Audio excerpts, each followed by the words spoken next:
आज हम लोग समझेंगे कि साउंड जो है वैक्यूम में ट्रेवल नहीं कर पाता, लेकिन लाइट जो है आसानी से वैक्यूम में ट्रेवल कर सकता है। तो वास्तव में जो लाइट और साउंड दोनों ही तरंगे हैं, लेकिन इनकी मूल प्रकृति एक दूसरे से काफ़ी डिफरेंट है। यही अंतर यह तय करता है कि जो साउंड है वो निर्वात में क्यों नहीं चल पाती, जबकि लाइट जो है आसानी से चल पाता है। तो आवाज़ जो है, यानी जिसे हम साउंड कह रहे हैं, वो एक तरह का मैकेनिकल वेव होता है। मैकेनिकल जो वेव्स होते हैं वो उस तरह की तरंगें होती हैं जिनके ट्रांसमिशन के लिए, संचरण के लिए किसी भौतिक मीडियम की, फिजिकल मीडियम की आवश्यकता होती है, जैसे कि हवा, पानी या कोई ठोस पदार्थ। जब कोई वस्तु कंपन करती है, वाइब्रेट करती है, तब वह अपने आसपास मौजूद माध्यम के कणों को आगे पीछे हिलाती है। ये कण आपस में टकराकर या संपीड़न और विरलन के माध्यम से ऊर्जा को एक कण से दूसरे कण तक ट्रांसफ़र करती हैं। इसी कण कण कण से कण ऊर्जा के ट्रांसफ़र से आवाज़ आगे तक बढ़ती चली जाती है और हमें आवाज़ सुनाई देता है।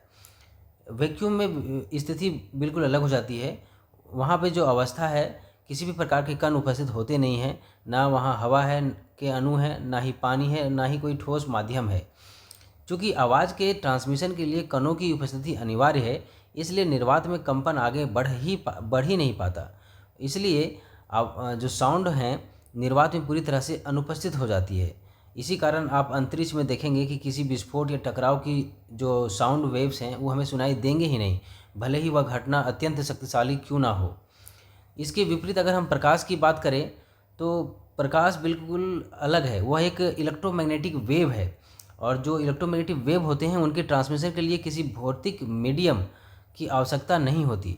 प्रकाश में ऊर्जा विद्युत और चुंबकीय क्षेत्रों के दोलन के रूप में एक दूसरे से जुड़ी हुई तरंगों द्वारा आगे बढ़ती चली जाती हैं।